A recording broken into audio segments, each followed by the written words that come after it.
"Trust the road, Arya. You're safe here."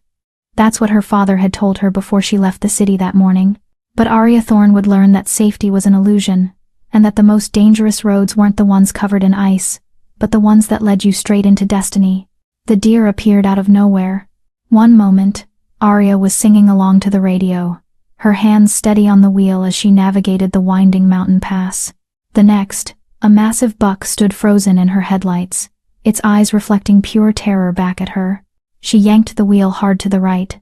The car spun, tires screaming against asphalt turned treacherous by evening frost. The guardrail came up fast, too fast, and then there was nothing but air, and the sickening lurch of freefall. Arya's scream died in her throat as the vehicle tumbled down the embankment, metal shrieking, glass shattering, the world becoming a violent kaleidoscope of earth and sky and pain. The car finally stopped rolling, settling upside down against a cluster of pines. Arya hung suspended by her seatbelt, blood dripping from a gash on her forehead into her eyes. Her ribs screamed with every breath. Through the spider-webbed windshield, she could see darkness, the kind of complete, suffocating darkness that only existed in the deep wilderness. And then she heard the growling. It came from everywhere at once, low and rumbling, vibrating through the crushed metal of her prison. Arya's breath came in sharp, panicked gasps. She fumbled for her phone, but it was gone, thrown somewhere in the chaos.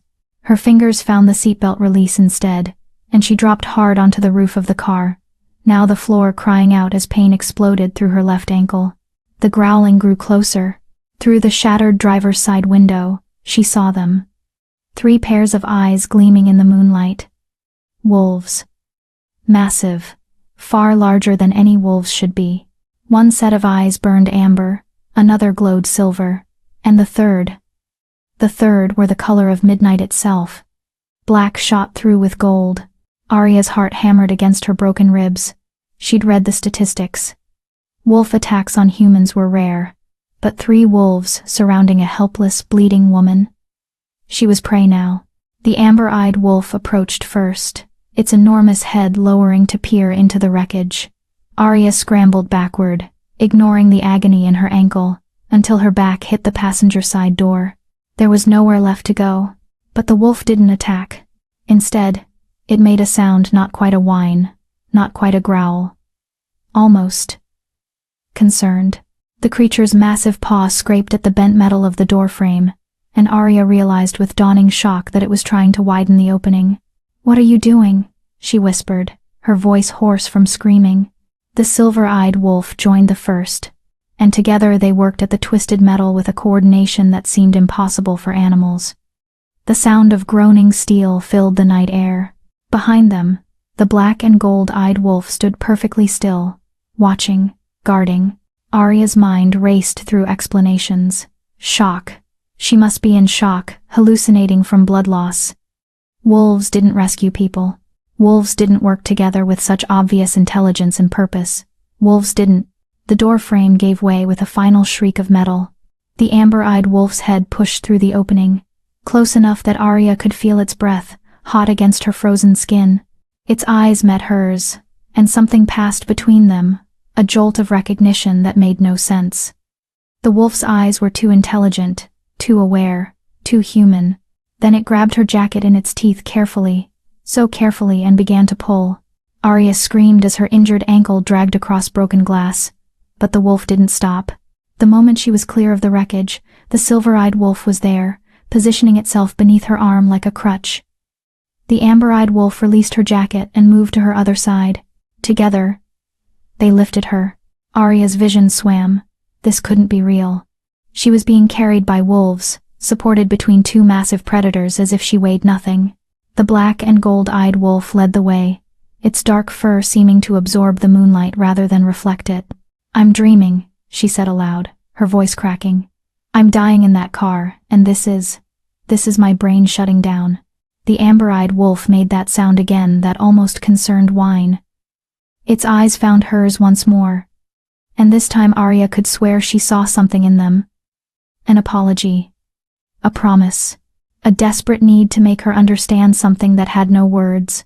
They carried her through the forest, moving with purpose down paths Arya couldn't see. Her ankle throbbed, Her head spun. Blood continued to drip down her face, leaving a trail behind them. She should be terrified. She should be fighting.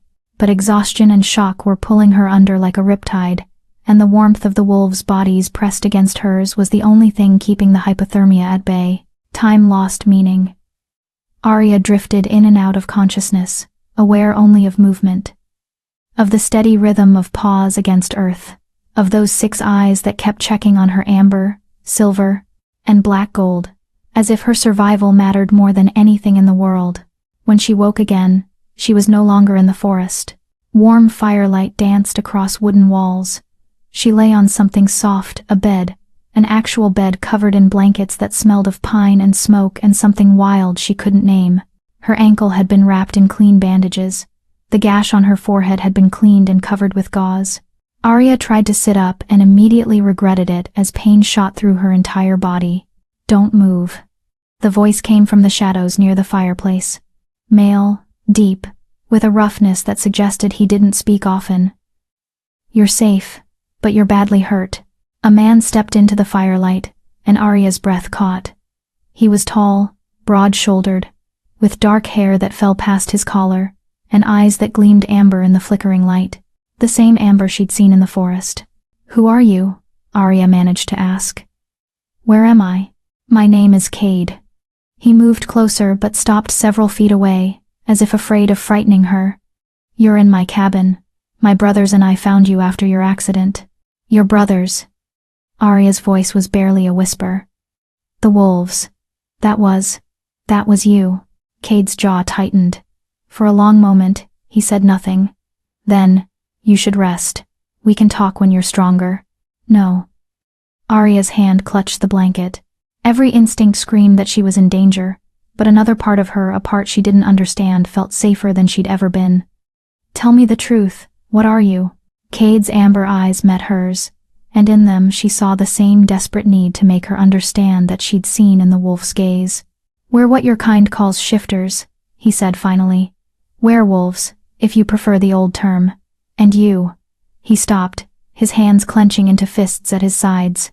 "You shouldn't have survived that crash. You shouldn't be here. But the moment I caught your scent on the wind, I knew.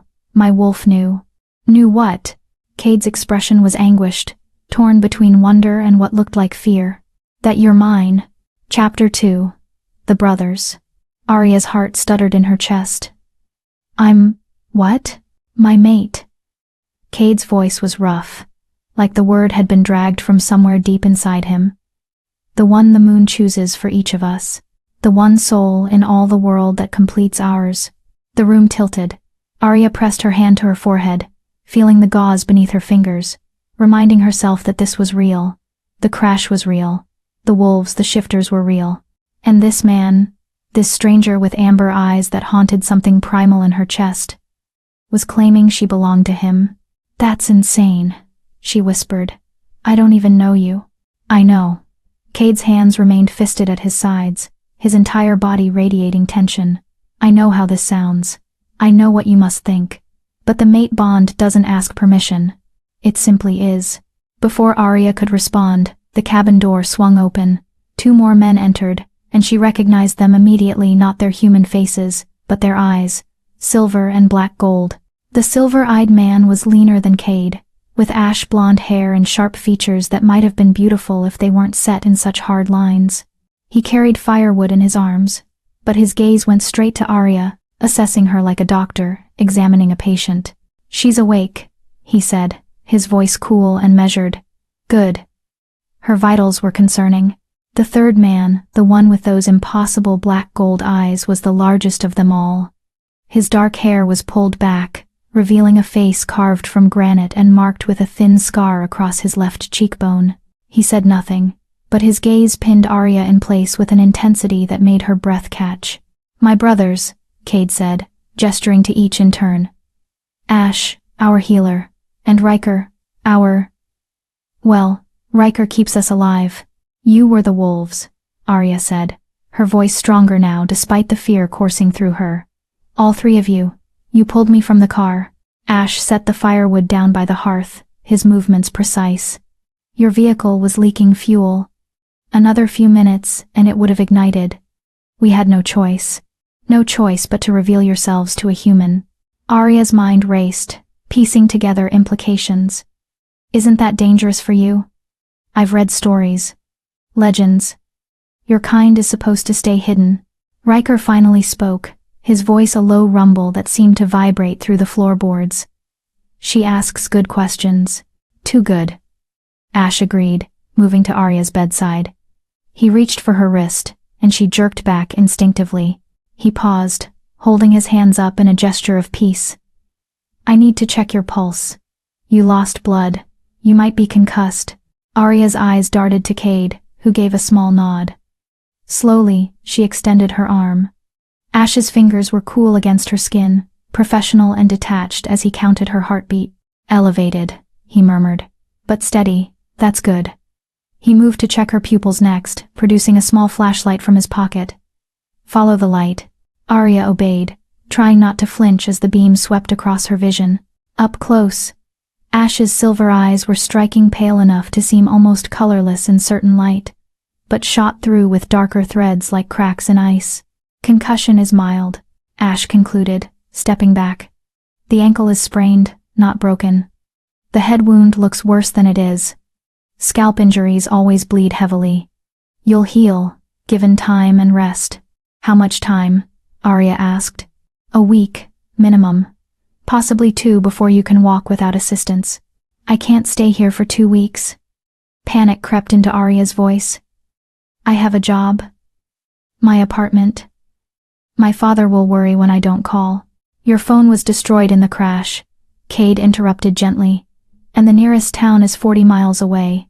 These mountains don't have cell service. Arya's chest tightened. Then take me to town, to a hospital. I'll call my father from there, and... no hospitals. Riker's voice cut through the room like a blade. He moved closer, his massive frame blocking the firelight and casting shadows across the bed. The questions would expose us. And you? Me? Arya's laugh was bitter. What does that mean? Cade moved between Riker and the bed, a protective gesture that didn't go unnoticed. He means that the moment you tell anyone about us, about what we are, you become a target. There are people who hunt shifters, organizations with resources and no mercy. They'd torture you for information, then kill you to tie up loose ends. The words hung in the air like poison. Arya's voice dropped to barely a whisper. So I'm a prisoner? No. Cade's amber eyes blazed. You're protected. There's a difference. Is there? She met his gaze, refusing to look away despite the way her pulse hammered. Because it sounds like I have no choice. Stay here, keep your secrets, or die. Ash exchanged a glance with Riker. Something passed between them, a silent conversation that ended with Riker's jaw tightening and Ash giving the smallest shake of his head. The mate bond complicates things, Ash said finally, his clinical tone returning. Cade's wolf recognized you. That's not something we can ignore. Then help me understand.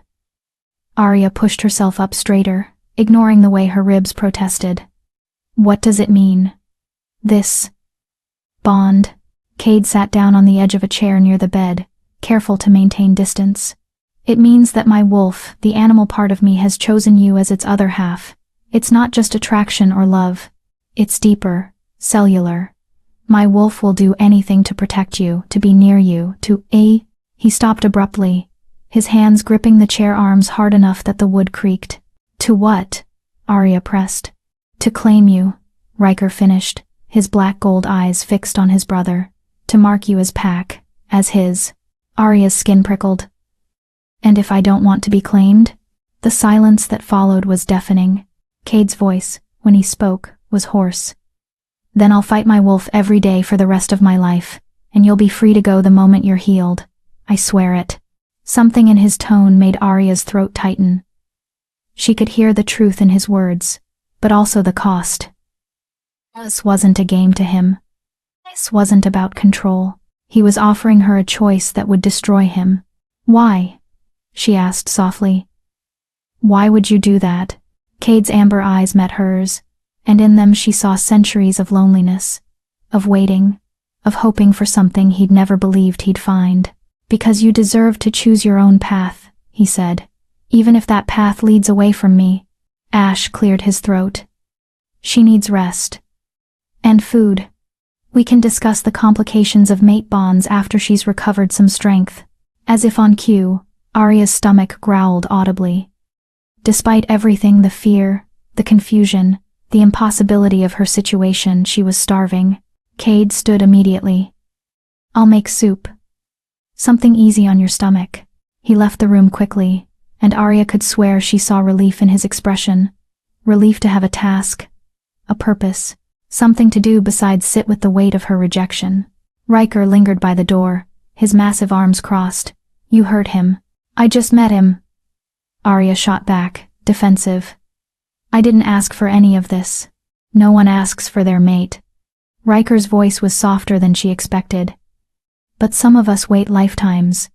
Cade has waited longer than most. Before Arya could respond, he left, closing the door behind him with surprising gentleness. Only Ash remained, checking the bandage on her ankle with efficient movements. How long? Arya asked quietly. How long has he been waiting? Ash's silver eyes lifted to meet hers. Cade is 247 years old. In all that time, he's never found his mate. Most of us don't. We live long lives, and we live them alone. He finished securing the bandage. Until 3 hours ago, he'd given up hope. The weight of those words settled over Arya like a shroud. 247 years of loneliness, and she was supposed to be the answer? A random woman who'd crashed her car on the wrong mountain road? I don't believe in fate, she said, but her voice wavered. Ash stood, gathering his medical supplies. Fate doesn't require your belief. It simply is. He paused at the door. But for what it's worth. Cade meant what he said. He'll let you go. Even if it kills him. Then he was gone.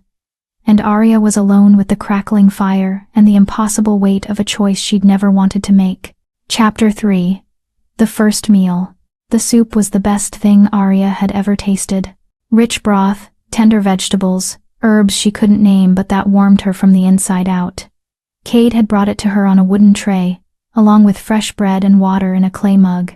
He'd set it down without a word, then retreated to the corner of the room like a wolf unwilling to crowd its injured packmate. Arya ate slowly, aware of his eyes on her, not predatory, protective. As if he was afraid she might disappear if he looked away. Did you make this? She asked, breaking the silence. Yes. Cade's voice was quiet. Cooking helps me think. It's good. She took another spoonful, savoring the warmth. Really good. A ghost of a smile crossed his face. My mother's recipe. She taught me before. He trailed off, the smile fading. Before what? Before the hunters found our pack. Cade's amber eyes grew distant. I was 17 in human years. They came at dawn with silver bullets and fire. My mother died protecting the young ones. My father died buying us time to run. Arya's spoon paused halfway to her mouth. I'm sorry. It was 230 years ago. But the pain in his voice said that time hadn't healed everything. Ash, Riker, and I were the only ones who survived. We've been running ever since, staying hidden, staying alive. That's why you live out here, Arya said slowly, understanding dawning. In the middle of nowhere. Isolation is safety. Cade leaned against the wall, his arms crossed. Humans mean discovery. Discovery means death. Then why save me? The question burst out before Arya could stop it. If I'm such a risk, why not just leave me in the car? Cade's eyes flashed, his wolf rising to the surface. Because you're mine. The word came out as a growl. Then he caught himself, breathing hard. I'm sorry. I didn't mean. No. Arya set down her spoon, meeting his gaze. Don't apologize for being honest, I asked. They stared at each other across the room. In the firelight, Cade looked younger than his centuries, maybe 30 in human years, with strong features and dark hair that fell across his forehead. But his eyes held lifetimes of sorrow. What does it feel like? Arya asked softly. The mate bond? Cade was silent for a long moment. When he spoke, his voice was raw, like breathing after drowning, like finding light after centuries in the dark, like every moment before you was just waiting. He pushed off from the wall, moving closer but still keeping distance between them. My wolf knows you, not just your scent or your face. It knows your soul, and it would tear me apart from the inside to let you go. Arya's heart hammered. But you said you would. I will. The words seemed to cost him. Because forcing you to stay would make me no better than the hunters who took everything from me. You deserve freedom. Even if that freedom destroys me. Something cracked in Arya's chest. A hairline fracture in the wall she'd built around herself. This man, this creature who could kill her with one hand, was offering her the choice to leave, to walk away from something he'd waited centuries to find. I don't understand you, she whispered. I don't expect you to. Cade moved to take the tray, but Arya's hand shot out, catching his wrist. The contact was electric. Cade froze, his whole body going rigid. His eyes bled from amber to pure gold wolf eyes, and Arya felt it too. A pull, deep in her chest, like a cord connecting them that had been invisible until this moment. Her skin burned where they touched, but not painfully. It felt like recognition. What is that? She breathed. The bond. Cade's voice was strained, trying to complete itself. Arya should have pulled away, should have broken the contact, but she couldn't. The warmth spreading from his wrist into her palm felt like coming home after a lifetime of wandering. Then, the cabin door slammed open. Ash stood in the doorway, his silver eyes wide with alarm. We have a problem. Cade pulled away from Arya instantly, and the loss of contact felt like tearing. What kind of problem? The kind with guns and tracking equipment. Ash's voice was ice cold. Hunters. 3 miles south and heading this direction. The temperature in the room dropped. Riker appeared behind Ash, already moving with lethal purpose. They must have tracked the crash site. Found the blood trail we left bringing her here. Arya's blood ran cold. They're looking for me? They're looking for us. Cade's voice had gone flat, emotionless, the voice of a man preparing for war. You're just the bait that led them here. Guilt crashed over Arya. This is my fault. The accident, the blood. No. Cade's hand cupped her face, the gesture startling in its gentleness. This is what we've always faced. You didn't bring the hunters, Arya. They've been hunting us for centuries. They would have found us eventually. How much time do we have? Riker asked Ash. 2 hours. Maybe 3, if they stop to rest. Ash moved to a cabinet, pulling out what looked like emergency supplies. We need to move her. She can't walk, Cade said sharply. Her ankle. Then we carry her. Riker was already strapping weapons to his belt, knives that gleamed silver in the firelight. There's a cave system 5 miles north. They'll never find us in the tunnels. Arya's mind raced. Wait, you're running because of me? We're running because we're alive, Ash corrected, his tone matter of fact. And we'd like to stay that way. But this is your home. Arya looked around the cabin, the handmade furniture, the careful touches that spoke of years living here. You're losing everything because things can be replaced. Cade's amber eyes burned into hers. You can't. The certainty in his voice stole Arya's breath. Ash tossed Cade a pack. Grab what you need. We leave in 10 minutes.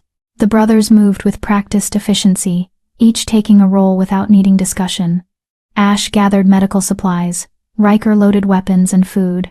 Cade packed clothes and blankets, his movements economical but precise. Arya watched them, feeling useless and guilty. These men, these wolves, were abandoning their home because she'd been stupid enough to swerve for a deer, because she'd bled on their mountain, because Cade's wolf had claimed her as mate.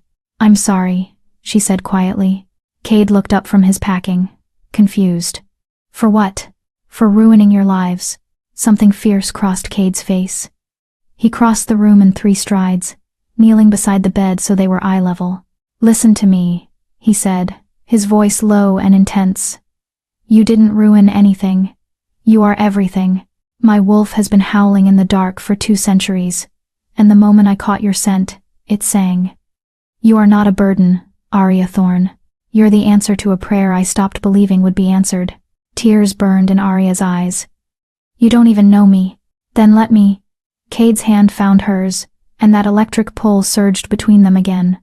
Give me time. Give me a chance. And if, when this is over, when you're healed and safe, you still want to leave, I'll take you anywhere you want to go. Why? The word broke on a sob. Why would you do that? Cade's thumb traced circles on her palm, the gesture achingly tender. Because love, true love, isn't about possession. It's about wanting someone's happiness more than your own. The words hung between them, heavy with meaning. Before Arya could respond, Riker's voice cut through the moment. Time's up. They're moving faster than expected. Cade stood, his face hardening into a warrior's mask. How close? Mile and a half, maybe less. Riker shouldered his pack. We need to go. Now. Cade turned to Arya, and his amber eyes held a question. A choice. Will you trust me? He asked. Will you let us protect you? Arya looked at the three brothers, Cade with his desperate hope, Ash with his clinical efficiency, Riker with his lethal readiness. They were strangers. Monsters from fairy tales. Creatures that shouldn't exist. But they'd saved her life, and they were willing to lose everything to keep her safe. She took a shaky breath and nodded. Yes, she whispered. I trust you. The relief on Cade's face was devastating. He bent and scooped her into his arms as if she weighed nothing, cradling her against his chest. Arya's arms wrapped around his neck instinctively, and the mate bond thrummed between them like a living thing. Hold on tight, Cade murmured against her hair. This is going to be rough. Then they were moving, Ash leading, Riker guarding the rear, and Cade carrying Arya out into the night. Behind them, the cabin stood warm and welcoming, completely unaware that its occupants would never return. The forest swallowed them whole, and somewhere in the distance, the hunters drew closer. Chapter 4. The Hunt. The forest was alive with sound. Every crack of a branch, every rustle of leaves made Arya's heart jump. Cade moved through the darkness with inhuman grace, his arms steady around her despite the rough terrain. Ash led them down paths that seemed invisible, navigating by moonlight and instinct. Riker brought up the rear, his massive frame melting in and out of shadows like a ghost. They'd been moving for 30 minutes when Cade suddenly stopped. What is it? Arya whispered. Quiet. His voice was barely audible. They're close. Ash raised his hand, signaling a halt. In the stillness, Arya heard it, the distant sound of voices. Men shouting to each other, coordinating their search. The snap of twigs under boots. The metallic click of weapons being readied. They split up, Riker murmured, appearing beside them. Smart, covering more ground. How many? Cade asked. I count 6 distinct scents, maybe 7. Ash's silver eyes gleamed in the darkness. Military trained, by the sound of their movements. 6 to 7 armed men hunting 3 wolves and an injured woman. The odds made Arya's stomach clench. We can't outrun them with her, Riker said, his tone flat. Not without shifting. Cade's arms tightened around Arya. We shift, we risk losing control. My wolf won't let her go. Then we fight. Riker's hand went to one of his knives. No. Ash's voice cut through the debate. Fighting means noise. Noise brings more hunters. We need to disappear. A branch cracked too close. There.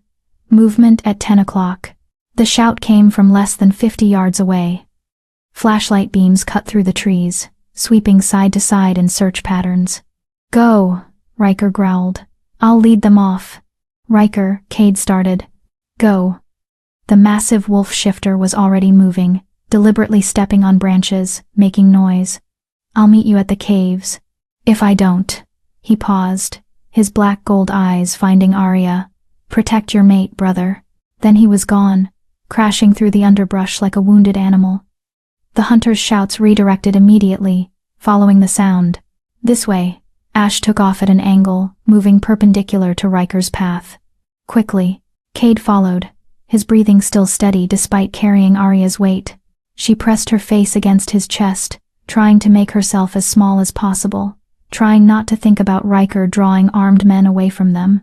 He'll be okay, Cade murmured, as if reading her thoughts. Riker's survived worse. They ran, or rather, Cade and Ash ran while Arya clung on, feeling useless. The mate bond pulsed with Cade's elevated heartbeat, his fear and determination bleeding through the connection. She could feel his wolf just beneath the surface, snarling at the threat to its mate. 10 minutes passed, 20. The sounds of pursuit faded behind them, and Arya began to hope they'd escaped. Then Ash stopped so suddenly that Cade nearly collided with him. Blood, Ash whispered. Human. Fresh. They found the body, 30 feet ahead. A hunter, or what was left of him. His throat had been torn out, and claw marks raked across his chest. The kill was recent. Steam still rose from the pooling blood. Riker? Cade asked. Ash knelt, examining the wounds. No. The claw pattern is wrong. These marks are smaller. Feminine. Arya's breath caught. There are other wolves? This is the Blackwater Pack's territory, Ash said quietly, standing. We've been careful to avoid them.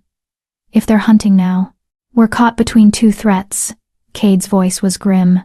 Hunters behind us, hostile pack ahead. A howl split the night high and eerie, calling others to the kill. They've marked us. Ash's face was pale in the moonlight. The Blackwater Alpha will have heard that. She'll know we're here. She? Arya asked. Selene Blackwater. Cade's arms tightened around Arya protectively. The most ruthless Alpha in the Northern Territories. Her pack doesn't share land. They don't negotiate. Another howl answered the first, closer now. Then another. And another. How many? Cade asked. At least 6. Ash was already moving. The caves. It's our only chance. They ran harder now, Cade's enhanced strength, the only thing keeping pace with Ash's desperate speed. Behind them, the howls grew closer, forming a net of sound that was slowly tightening around them. Arya's injured ankle throbbed with every jarring step, but she bit back her cries. Making noise now would doom them all. The forest began to change. The trees grew sparser, replaced by rocky outcroppings that jutted from the earth like broken teeth. Ash led them between two massive boulders, and suddenly they were facing a cliff face riddled with dark openings. Which one? Cade panted. Third from the left. It connects to the main tunnel system. Ash was already moving toward it. Once we're inside, they'll lose our scent in the mineral deposits. They were 10 feet from the cave entrance when the wolves appeared. 6 of them materialized from the darkness, surrounding the brothers in a perfect ambush formation. These wolves were smaller than Cade, Ash, and Riker's shifted forms, but their coordination spoke of pack tactics and years of hunting together. The largest stepped forward, a silver-coated female with eyes like chips of ice. Even in wolf form, her authority was unmistakable. Selene Blackwater. She shifted in a fluid motion that made Arya gasp. One moment wolf, the next, a woman with silver hair and pale skin marked with ritual scars. She stood naked and unashamed, her ice-chip eyes fixed on Cade. Trespassers. Her voice was melodic and cold. In my territory. With a human. She tilted her head, nostrils flaring. No, not just human. She carries the scent of mate bond. Her lips curved into a cruel smile. How inconvenient for you. Cade carefully set Arya down, positioning himself between her and Selene. We're just passing through. We'll be gone by dawn. Passing through. Selene laughed, the sound like breaking glass. With hunters on your heels and blood in the air.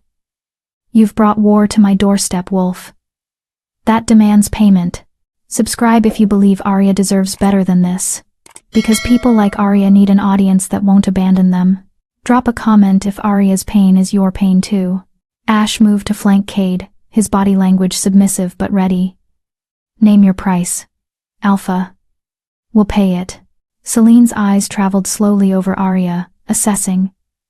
The human. Give her to me, and you can cross my territory unharmed. No.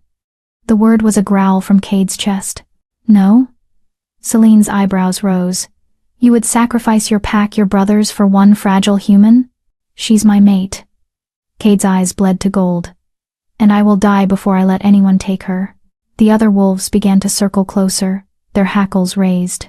Selene held up one hand, halting them. Your mate. She studied Arya with new interest. How rare. How precious. Her smile widened. How perfectly tragic. Selene. Ash started. Do you know what I do with trespassers? Selene interrupted, her voice conversational. I give them a choice. Join my pack and submit to my authority, or die where they stand. But you, Cade of no pack. She gestured to Arya. You have a third option. What option? Cade's voice was tight. Celene's ice-chip eyes glittered with malice. Prove she's worth protecting. Challenge me for passage rights. If you win, you and your brothers cross my territory unmolested, your human lives. She paused, letting the words sink in. If you lose, I take everything. Your life, your brother's freedom, and your mate becomes mine to do with, as I please. Arya's blood turned to ice. She grabbed Cade's arm, feeling the tremor running through him. Don't. There has to be another way. But Cade's eyes never left Selene. What are the terms? Cade, no, Ash began. What are the terms? Each word was ground out between clenched teeth. Selene's smile was victorious. 3 trials. Strength. Cunning. Will. Survive all 3, and you've earned your passage. She stepped closer. But know this, I've ruled these mountains for 60 years. No challenger has ever survived my trials. The wolves around them growled their approval, sensing blood sport. Cade looked at Arya, his amber eyes holding a lifetime of apology and desperate hope. Then he turned back to Selene. I accept. Chapter 5. The first trial. You're insane, Arya hissed, grabbing Cade's shirt. You don't have to do this. Yes, I do. Cade's hand covered hers, his touch gentle despite the tension vibrating through his frame. It's the only way to keep you safe. Safe? Arya's voice cracked. You could die. Then I die protecting my mate. His amber eyes held hers. There are worse ways to go. Selene clapped her hands once, the sound echoing off the cliff face. How touching. But sentiment won't save you, Wolf. She gestured to her pack, and they moved with synchronized precision, forming a circle around a flat stretch of rocky ground. The first trial begins now. Ash moved close to Cade, his voice low and urgent. Her trials are designed to kill. Everyone knows this. There's no shame in running. There's every shame in running. Cade gently released Arya's hand. Watch over her. Brother, please. The word was raw. If I fail, get her out of here. Take her as far from this mountain as you can. Ash's jaw tightened, but he nodded. He helped Arya sit on a boulder at the edge of the circle, supporting her injured ankle. From here, she had a clear view of the makeshift arena. Selene stood at the center, still naked, still radiating lethal grace. The trial of strength, she announced. Simple, primal. Shift to your wolf form and fight me. First to submit or die loses. Her ice-chip eyes fixed on Cade. And before you ask, yes, I fight to kill.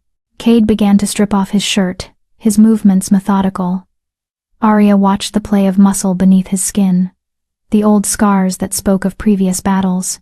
He'd survived 2 centuries of running and fighting, but Selene had ruled these mountains for 60 years. How many challengers had she killed to maintain that rule?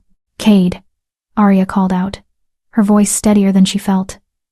Don't you dare die on me. He looked back at her, and something fierce and protective blazed in his amber eyes. Yes, ma'am. Then he shifted. It was nothing like the transformation scenes in movies, slow, painful, bones cracking.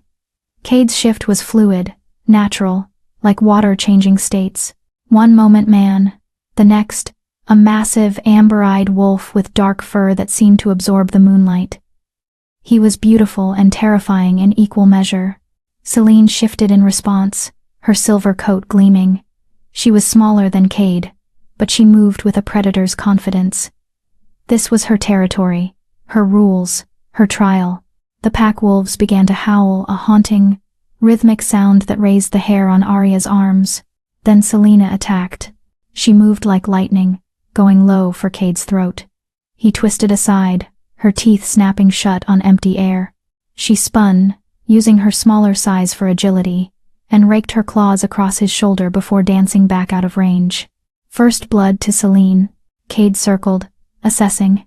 He was larger, stronger, but Selene fought like she had nothing to lose and everything to prove. She feinted left, then struck right, her teeth finding purchase on his foreleg. Cade yelped and jerked away, limping slightly. She's toying with him, Ash murmured beside Arya. Wearing him down. Can he win? Arya couldn't tear her eyes away from the brutal dance. I don't know. Ash's voice was hollow. I've never seen him fight like this, with so much to lose. Selene lunged again, and this time Cade was ready. He met her charge head-on, using his superior weight to slam her into the ground. They rolled, a blur of fur and fangs, snarling and snapping. When they broke apart, both were bleeding, Selene from a gash on her side, Cade from wounds on his shoulder and leg. The Silver Alpha's ice chip eyes narrowed. She'd underestimated him. She came at him again, faster now, vicious. Her teeth found his ear, tearing. Her claws raked his face. But Cade didn't back down. He fought with the desperation of a male protecting his mate, every blow driven by centuries of loss and the terror of losing the one thing he'd finally found. Arya's nails dug into the boulder beneath her.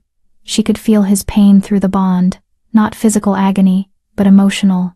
The fear that he wasn't enough, that he'd fail her like he'd failed his first pack all those years ago. You're enough, she whispered, knowing he couldn't hear her. You're enough. As if her words had traveled the distance, Cade's amber eyes found hers across the arena. For one heartbeat, they locked gazes. Then he moved. It was a feint worthy of a warrior 3 times his age. He stumbled, appearing injured, vulnerable. Selene took the bait and dove for his exposed throat. At the last second, Cade twisted, and Selene's momentum carried her past him. He caught her mid-flight, his jaws clamping around her back leg, and pulled. Selene crashed to the ground with a yelp of pain and rage. Cade was on her in an instant, his teeth at her throat. Not biting, not yet, but positioned for a killing blow. The message was clear. Submit, or die. The howling stopped. Silence fell over the arena, broken only by the heavy breathing of the 2 wolves. Selene could have kept fighting, could have twisted away, and resumed the battle. But Arya saw the calculation in those ice chip eyes. Cade had proven himself worthy, at least, of surviving the first trial. Slowly, deliberately, Selene lowered her head. The gesture of submission was so slight it was almost imperceptible. But the pack wolves saw it. They shifted restlessly, surprised their alpha had yielded. Cade released her and stepped back, blood dripping from a dozen wounds. Both wolves shifted back to human form. Selene rose gracefully, apparently unbothered by her nakedness or the blood streaming down her leg. Cade swayed slightly, exhaustion and blood loss taking their toll. Well fought, Selene said, her voice cool and assessing. You've survived the trial of strength. One of her pack members brought her a robe, which she shrugged on without taking her eyes off Cade. Another brought clothes for Cade, who dressed quickly, his movements stiff with pain. Arya wanted to run to him, to check his wounds, but Ash's hand on her arm held her back. Not yet, he murmured. The trials aren't over. Selene circled Cade slowly. You're stronger than you look, and smarter than most, but strength alone won't save you from what comes next. Her lips curved into that cruel smile again. The trial of cunning requires a different kind of survival. She gestured, and 3 of her pack wolves dragged something forward. No, someone. Riker. The massive shifter was bound with silver chains that burned angry red marks into his skin. His face was bruised, his clothes torn, but his black-gold eyes still blazed with defiance. Riker? Cade started forward, but Selene's raised hand stopped him. Your brother was caught trying to circle back to help you, she said. Noble. Stupid. But noble. She moved to stand beside Riker. The trial of cunning is this. I will ask you 3 riddles. Answer all 3 correctly, and your brother goes free. Fail even once. She placed a silver dagger against Riker's throat, and I open him from neck to navel. Riker's voice was a growl. Don't do it, Cade. Let her kill me. Get Arya out. Selene pressed the blade deeper, drawing blood. Silence, or I'll cut out your tongue before we begin. Riker fell silent, but his eyes promised murder. Cade's face was pale beneath the blood and bruises. What are your riddles, Alpha? Selene's smile widened. Listen carefully. You get no second chances. She began to circle again. the silver blade still pressed to Riker's throat. "First riddle," she said, her melodic voice carrying across the arena. "I am taken from a mine and shut up in a wooden case, from which I am never released. And yet I am used by almost every person. What am I?" Arya's mind raced. A mine, wooden case, never released but used by everyone.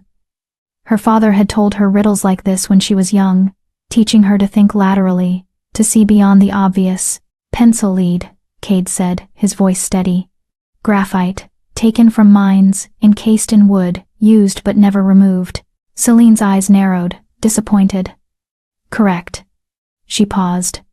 "Second riddle. The more you take away from me, the larger I grow. What am I?" This one was harder. Arya watched Cade's face, saw him working through possibilities. "Take away. Grows larger." "A hole," he said finally. "The more you dig, the larger it becomes." "Correct again." Celine's voice had gone cold. "You're clever, Wolf, but let's see if that cleverness can save you from this." She leaned close to Riker's ear, the blade never wavering. "Final riddle," she said. "And this one, I designed especially for you." The pack wolves leaned forward, eager. Celine's ice chip eyes locked on Cade. "I am what you seek, but can never truly have. I am promised but never delivered. I am dreamed of but destroys you when found. What am I?" The silence that followed was crushing. Arya saw Cade's face go blank with confusion. This wasn't a traditional riddle, it was personal, tailored, designed to cut at something deeper than intellect. What he seeks, can never have, promised but never delivered, dreamed of but destroys. The blade pressed deeper into Riker's throat, drawing a thin line of blood. 10 seconds, Wolf," Celine purred. "Then your brother dies." Chapter 6. The answer. 9 seconds. Cade's face was stark white.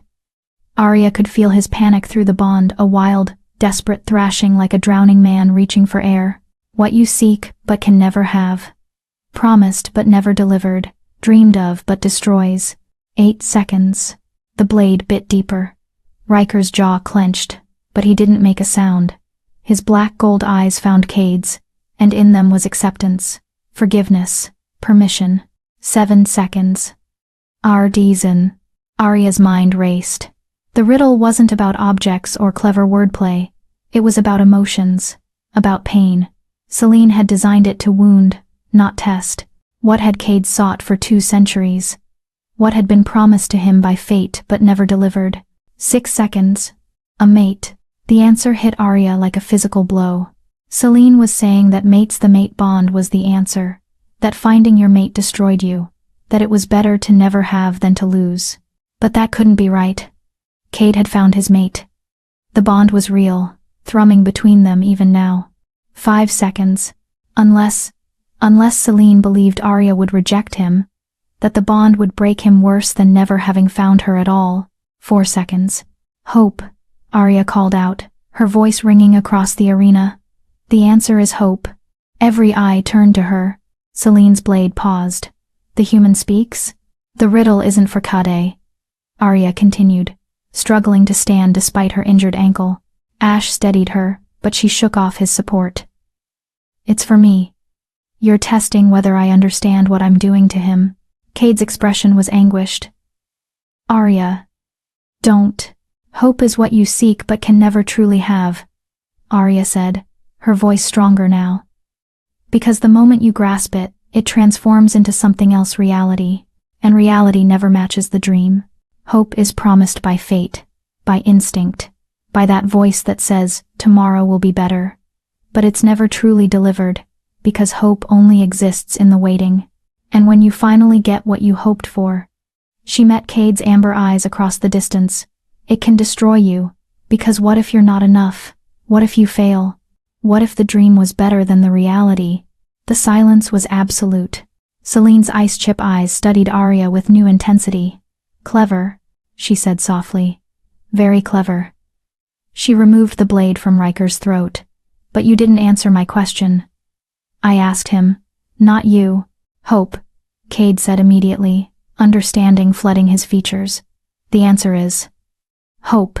And do you agree with your mate's interpretation? Celine asked, her voice dangerous. Cade's eyes never left Arya's. Every word. Celine was quiet for a long moment. Then she smiled, not her cruel smile, but something smaller. Almost sad. You understand then, she said. The curse of hope. I offered you a chance to cross my territory because I wanted to see if you'd learned what I learned 60 years ago. She gestured, and her wolves released Riker's chains. Hope is the cruelest gift the moon gives us. It keeps us searching for something that will only break us in the end. Riker stumbled forward, and Ash moved to support him, checking the silver burns with efficient hands. I don't believe that, Cade said quietly. Celine tilted her head. No. Cade moved toward Arya, closing the distance between them. Hope brought me to the crash site that night. Hope made me pull her from the wreckage. And hope is what will get us through whatever comes next. He took Arya's hand, and the bond flared between them. Maybe reality won't match the dream. Maybe I'll fail her 1,000 times. But at least I'll have tried. At least I'll have known her. Something flickered in Celine's expression: pain, longing, regret. You speak like someone who hasn't lost yet, she said softly. But you will. Eventually, the hunters or time or simple bad luck will take her from you. And that hope you're clinging to, it will become the very thing that destroys you. Then let it destroy me, Cade said simply. Because a life without hope is no life at all. The words hung in the air between them. Celine turned away, and Arya could have sworn she saw the glint of tears in those ice-chip eyes. You've passed 2 trials, she said, her voice carefully neutral. One remains. The trial of will. What does it require? Cade asked. Everything. Celine faced them again, and her expression was unreadable. The trial of will is simple. Choose. Your mate's life, or your brother's freedom. The pack wolves shifted restlessly, sensing the turn toward cruelty. What does that mean? Ash demanded. Celine's smile returned cold and sharp. It means I'm offering Cade a choice. I will let Arya go. She can return to her human life, healed and whole, with no memory of this night, or of shifters, or of the mate bond. She'll be safe from hunters, safe from our world, safe from the pain of watching everyone she loves die while she ages and withers. She paused, but in exchange, Cade and his brothers join my pack, under my rule, forever. No, Cade said immediately. Or, Celine continued as if he hadn't spoken, Arya stays with you. The bond completes. She becomes part of our world, hunted, marked, living in fear. And I let you and your brothers cross my territory. Once.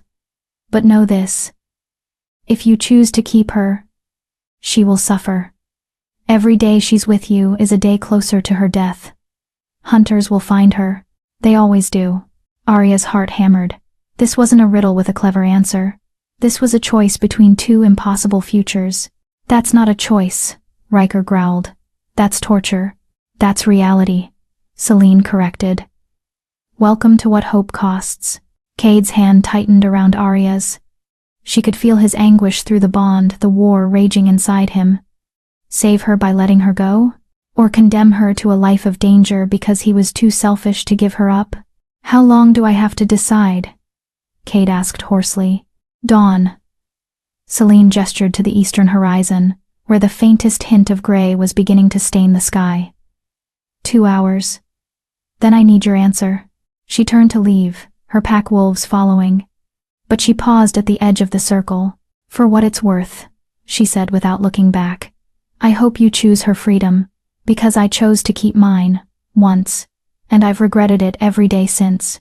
Then she was gone, melting into the forest with her pack, leaving the brothers and Arya alone in the growing dawn. Riker was the first to speak. We run, now, before she changes her mind. Run where? Ash asked bitterly. She owns these mountains. We'd never make it out alive. Then we fight. No. Cade's voice cut through the argument. No more fighting. No more running.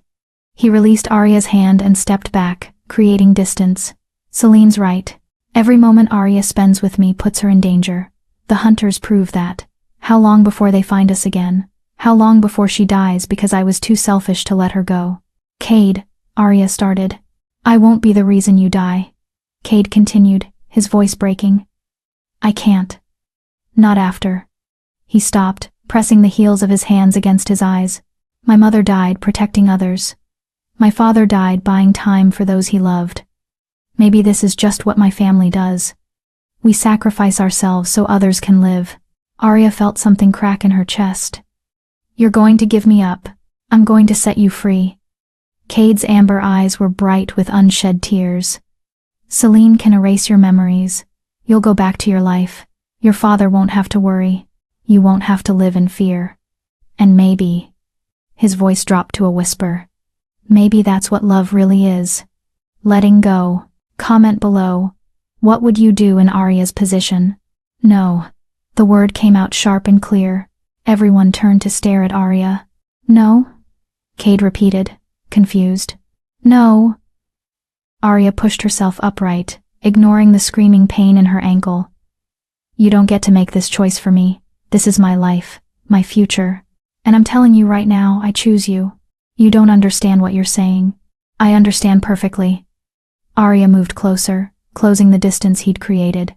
You think you're protecting me by pushing me away, but you're not. You're just giving up before we've even started. Arya, the hunters will come whether I remember you or not, she interrupted. Did you think about that? If Selene erases my memories, I'll go back to my life with no idea why I survived that crash. No idea that there are monsters hunting in the dark. At least if I stay with you, I'll know what I'm fighting. Cade shook his head. You'll die. Everyone dies, Cade. Arya took his hands, forcing him to look at her. The question is whether we live first. Really live. And I'd rather have 1 year with you, 1 month, 1 day, than a lifetime of safety wondering what I lost. You're not thinking clearly. I'm thinking perfectly clearly. Arya's voice softened.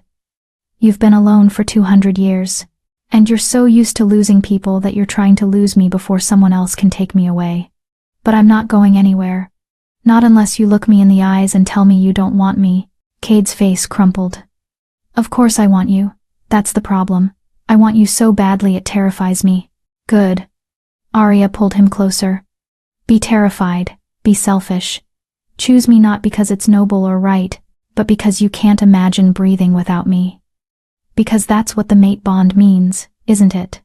We're two halves of the same whole, and I'd rather burn with you than freeze without you. The words hung between them, raw and honest. Ash cleared his throat. She makes a compelling argument. She makes a reckless argument, Riker corrected. But there was approval in his black gold eyes. I like her. Cade stared at Arya, and she could see the war still raging behind his amber eyes. Fear against hope. Sacrifice against desire. Please, Arya whispered. Choose me. Choose us. Dawn broke over the horizon, spilling golden light across the arena, and Cade made his choice. Chapter 7. The Betrayal. Cade pulled Arya into his arms and kissed her. It wasn't gentle. It was desperate and fierce, and tasted of blood and hope, and 2 centuries of loneliness, finally breaking apart. The mate bond exploded between them like lightning, and Arya truly felt it for the first time. Not just a connection, but a completion. As if every part of her that had been searching finally found home. When they broke apart, both were breathing hard. I choose you, Cade whispered against her forehead. God help us both. I choose you. Riker grunted his approval. About time. We should move, Ash said, ever practical. Dawn's here, and Selene will want her answer. As if summoned by her name, the silver Alpha emerged from the tree line. Her pack flanked her. But something had changed. They looked tense. Alert. Several kept glancing behind them into the forest. You've made your choice? Selene asked, approaching the group. I have. Cade kept Arya close. We stay together. All of us cross your territory. Selene studied them for a long moment. Then, surprisingly, she smiled a real smile this time, tinged with sadness. Good. That's the answer I was hoping for. Really? Ash sounded skeptical. Really? Selene's expression turned serious. Because you're going to need each other for what comes next. A branch snapped in the forest behind her pack. The wolves spun, forming a defensive line, their hackles raised. From the shadows stepped a man in tactical gear, rifle raised, then another, and another. Within seconds, 15 armed hunters surrounded them, weapons trained on the shifters. Arya's blood went cold. How? I called them. The voice came from behind Celene's pack. A smaller wolf pushed through one Arya hadn't noticed before. It shifted, revealing a young man with sharp features and cold eyes. Last night, while you were all so focused on the trials, Damien. Celene's voice was pure ice. What have you done? What you should have done years ago, Alpha. Damien moved to stand with the hunters, clearly comfortable among them. These outsiders brought hunters to our territory. They're a threat. So I made a deal: the hunters get the outsiders and the human. We keep our land. You betrayed your own pack? Riker's voice was a growl. I saved my pack. Damien's eyes were hard. Celene's been Alpha for 60 years. She's made us soft, hiding, avoiding conflict, letting strangers cross our borders. The old ways are dying because of her weakness. One of the hunters stepped forward, a man with gray hair and cold blue eyes that Arya recognized from every nightmare about monsters under the bed. He had the look of someone who'd killed before, and would kill again without hesitation. Captain Eli Thorne, he announced, and Arya's world tilted. Leader of the Hunters Coalition. His eyes found Arya, and something flickered in them. Recognition. And you must be the girl from the accident. The one my team tracked here. Thorne? Cade's voice was sharp. He looked at Arya. Your last name is Thorne. The hunter's smile was cruel. Didn't tell them, did you, that your father is the greatest shifter hunter in the Northern Territories? That you grew up learning how to track and kill werewolves? No, Arya whispered, horror washing over her. No, that's not my father's name. Is Daniel. Daniel Thorne. He's an accountant. By day, Captain Thorne moved closer, and several wolves growled in warning. But at night, he's the man who developed the silver rounds that can kill a shifter with one shot. The man who's hunted the Blackwater Pack for 20 years. Celene's ice-chip eyes fixed on Arya with sudden understanding and fury. You're his daughter. I didn't know, Arya said desperately. I swear I didn't know. My father never told me. Of course he didn't tell you. Captain Thorne's voice was almost gentle. Daniel kept you innocent. Protected you from the truth. He thought if you never knew about our work, you'd be safe. He raised his rifle, aiming it at Cade's chest. But then you had to go and crash your car in shifter territory. And now you've bonded with the very thing your father has spent his life trying to eradicate. The mate bond pulsed with Cade's shock and betrayal. Arya could feel his wolf recoiling, confused, hurt. She'd been raised by a hunter. Trained by a hunter. Even if she hadn't known what she was being trained for. Cade, she said, reaching for him. Cade, please. He stepped back, just slightly, but the distance felt like a chasm. Well, isn't this perfect? Captain Thorne continued. Daniel's going to be devastated when I tell him his little girl became the thing he hates most, a shifter's mate. He turned to his men. Silver rounds in the wolves. Standard ammunition for the girl. We take her alive. Like hell you do. Riker moved into a fighting stance, but 3 rifles immediately targeted him. Easy, Big Wolf. Captain Thorne's smile widened. You're outnumbered, outgunned, and thanks to young Damien here, we know exactly how many of you there are, and where you'll run. He glanced at Damien. Good work, pup. Your payment will be transferred as promised. Damien's expression was triumphant. And you'll leave Blackwater Pack territory? Of course. Captain Thorne's tone suggested otherwise, but Damien seemed too pleased with himself to notice. Selene did notice. Her body tensed, ready to shift, but a hunter pressed his rifle against her spine. Don't even think about it, Alpha. Silver rounds will drop you before you complete the transformation. This is insane, Ash said, his voice tight with controlled panic. Arya had nothing to do with her father's work. She's innocent. No one's innocent, Captain Thorne interrupted. She carries hunter blood. She was trained by Daniel Thorne, even if she didn't understand why. Every tracking skill, every survival technique, it's all in there. He tapped his temple. Wasted on a girl who fell for a wolf. Arya's mind reeled. Her father, kind, gentle Daniel Thorne who made her soup when she was sick and taught her to read the forest like a book. He was a hunter? A killer? But even as she tried to deny it, memories surfaced. The way he'd taught her to identify animal tracks too specifically. The self-defense classes he'd insisted on. The silver jewelry he'd always worn, even though he claimed to hate accessories. The nights he'd come home late, exhausted, claiming overtime at the accounting firm. "Oh God," she whispered. "It's true." Cade's amber eyes met hers, and in them she saw the same betrayal she felt. The mate bond that had felt so right now seemed tainted, built on lies and blood. "I didn't know," Arya said again, her voice breaking. "Cade, I swear, it doesn't matter."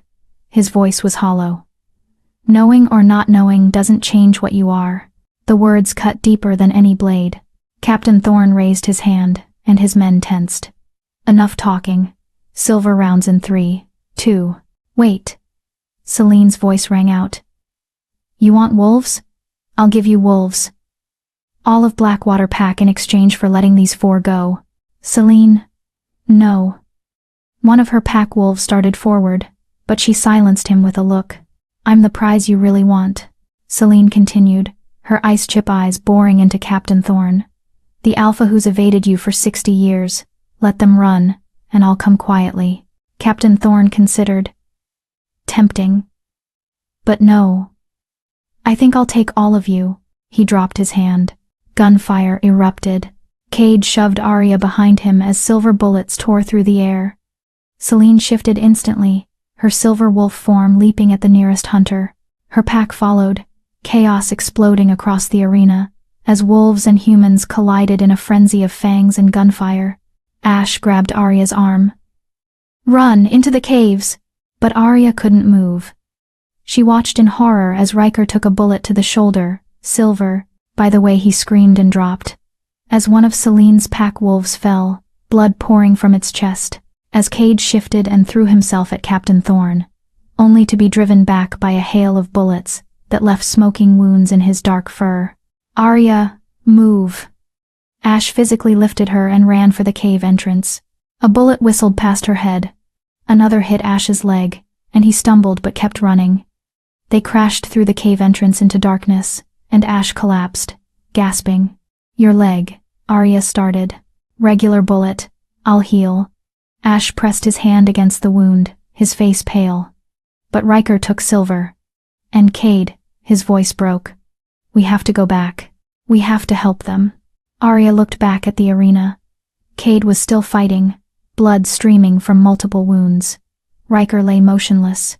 Celine's pack was being systematically gunned down, their superior strength no match for silver and superior numbers.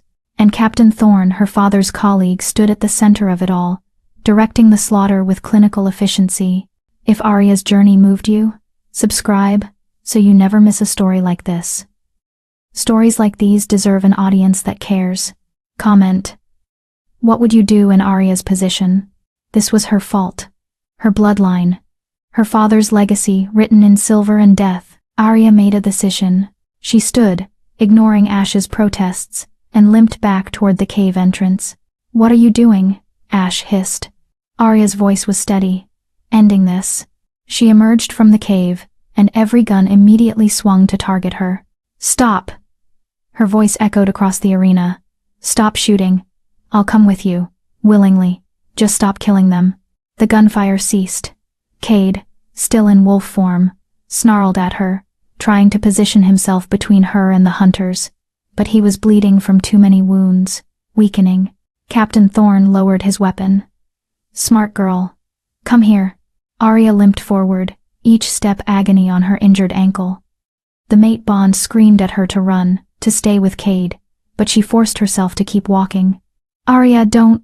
Cade's voice was ragged as he shifted back to human form. "Please." "I'm a hunter's daughter," Arya said, not looking at him. Looking at him would break her resolve. "Maybe this is where I was always supposed to end up." She reached Captain Thorne, and he grabbed her arm in a grip that would leave bruises. "Excellent choice." He smiled at Cade. "Your mate just saved your life, Wolf. I suggest you run before I change my mind." Cade's amber eyes were wild with desperation and betrayal and helpless rage. And then Captain Thorne put a gun to Arya's head. Of course, he added conversationally, I never said anything about letting her live. Chapter 8. The Revelation. Wait. The shout came from an unexpected source, Damien. The young wolf who'd betrayed them stood frozen, staring at Captain Thorne with dawning horror. You said you'd only take the outsiders. You said Blackwater Pack would be left alone. I lied. Captain Thorne's voice was matter-of-fact, the gun still pressed against Arya's temple.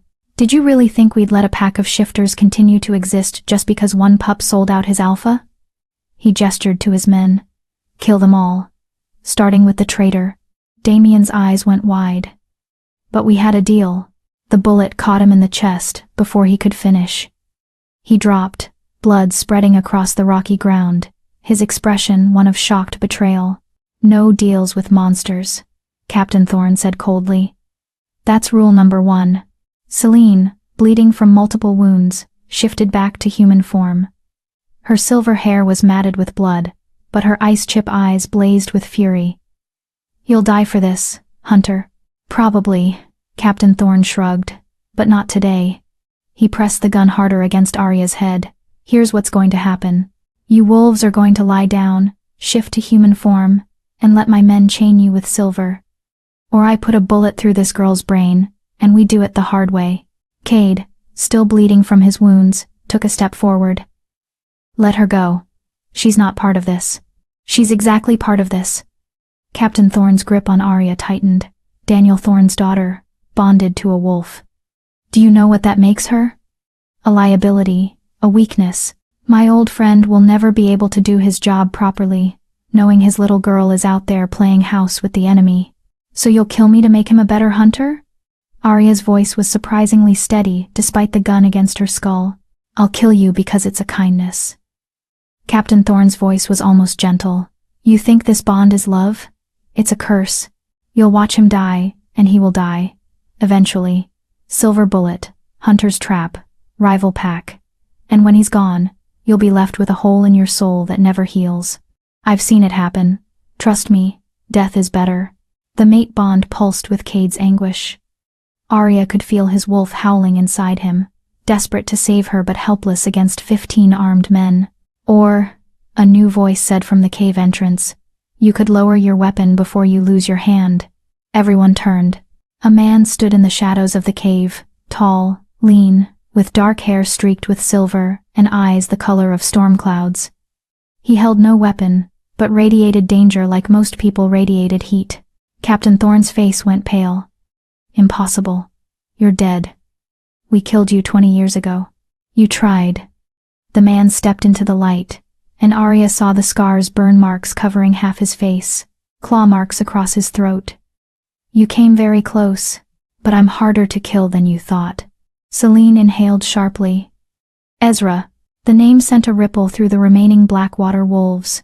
Several bowed their heads. Others whimpered, whether in fear or reverence. Arya couldn't tell. Hello, Selene. Ezra's storm-gray eyes softened for just a moment before hardening again. It's been a long time. Who is this? Captain Thorne demanded. But his hand was shaking now.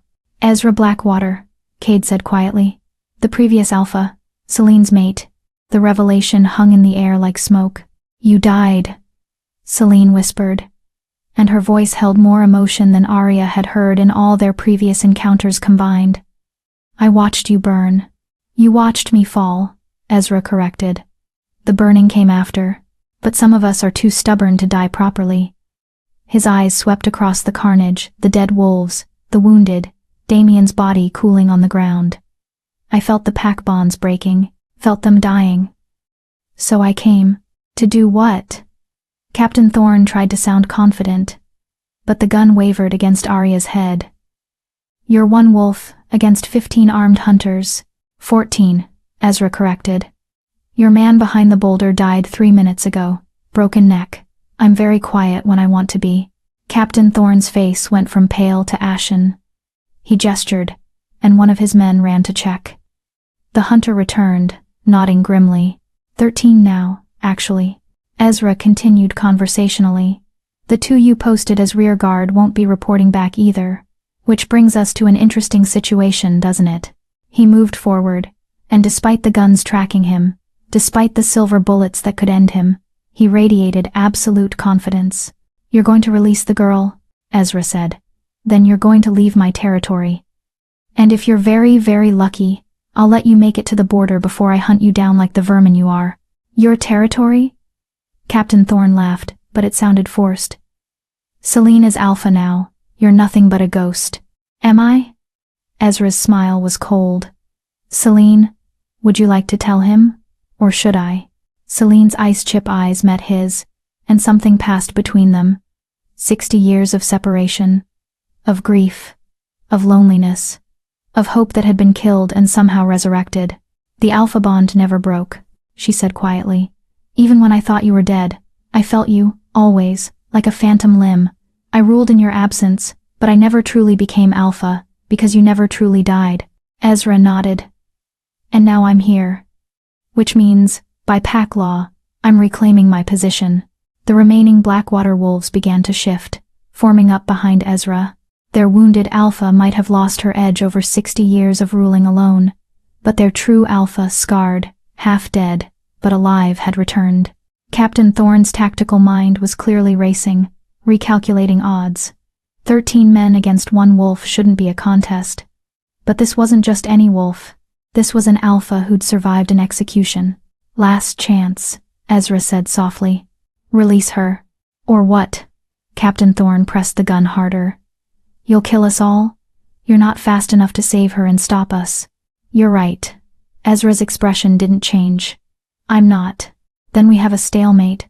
"But she is." The words were barely out of Ezra's mouth when Arya moved.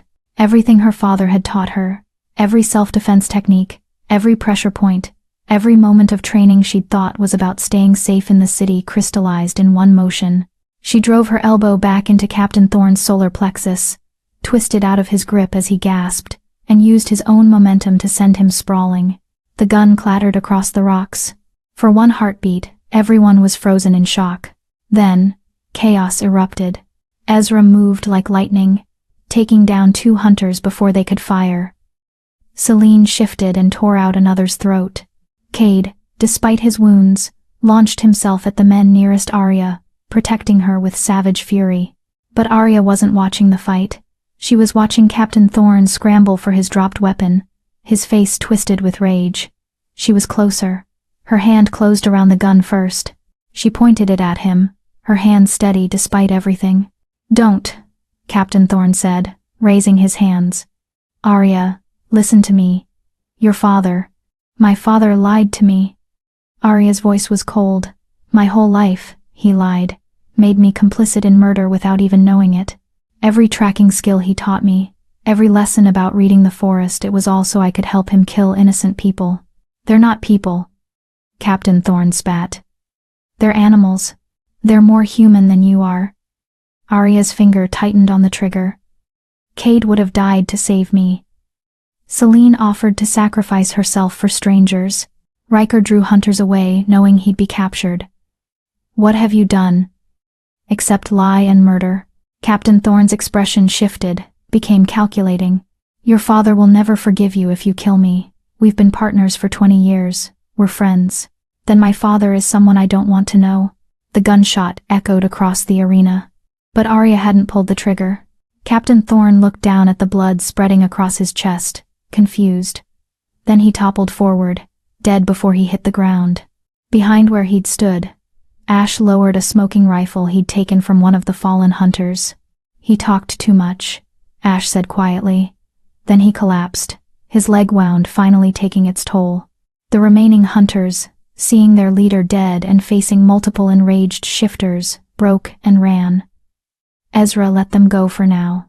Silence fell over the arena, broken only by ragged breathing and the moans of the wounded. Arya dropped the gun and ran to Cade, who caught her despite his injuries. They held each other, and the mate bond sang with relief and love, and the simple joy of being alive. "I'm sorry," Arya whispered against his chest. "I'm so sorry about my father." "You're not your father." Cade's voice was firm. You're not responsible for his choices any more than I'm responsible for the wolves who turn rogue and kill innocent people.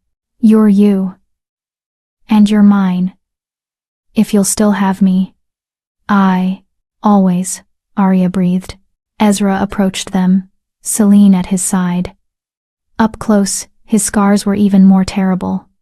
But his storm-gray eyes were kind. Thank you, Cade said. For saving us.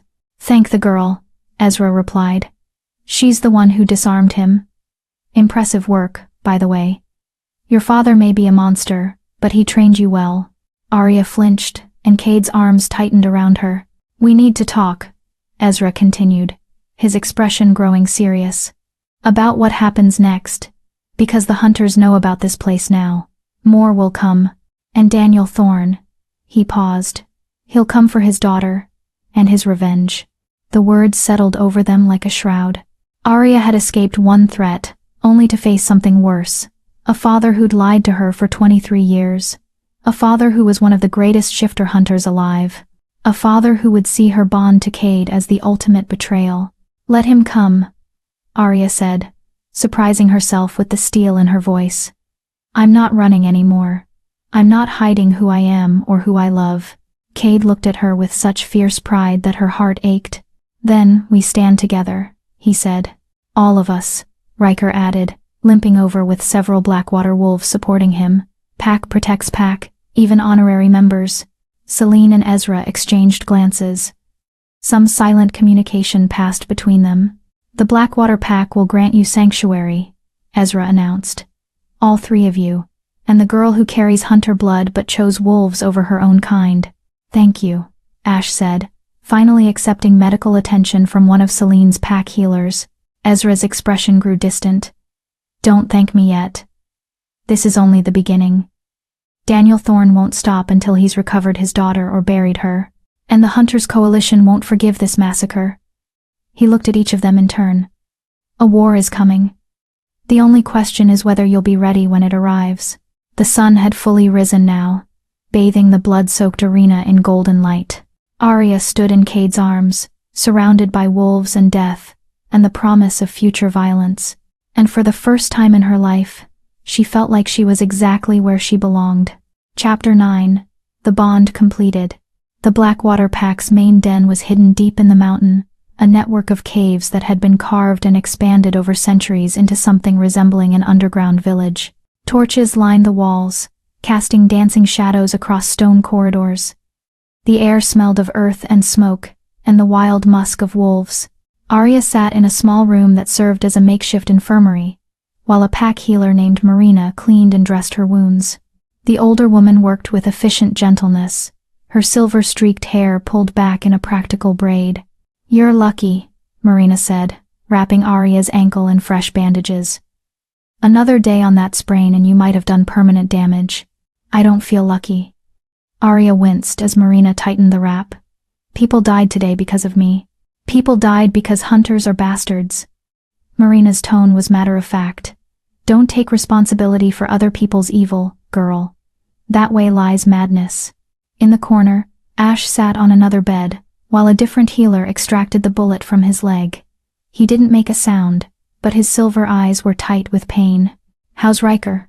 Arya asked. Alive. Ash gritted his teeth as the healer probed deeper. Silver poisoning is slow, but he's strong. He'll survive. And Cade? Being tended by Ezra himself. Marina finished with Arya's ankle and moved to check the gash on her forehead. The Alpha wants to speak with him. About the mate bond, I expect. Arya's stomach twisted. Is there a problem with it? Marina and Ash exchanged glances. Not a problem, exactly, Ash said carefully. But the bond isn't complete yet. You've acknowledged it. Felt it. But it hasn't been sealed. Sealed how? Marina's expression was kind but serious. Through the marking ritual, Cade's wolf needs to claim you formally. And you need to accept that claim, knowing what it means. What does it mean? It means you'll carry his mark for the rest of your life, Marina explained. A bite, usually on the shoulder or neck.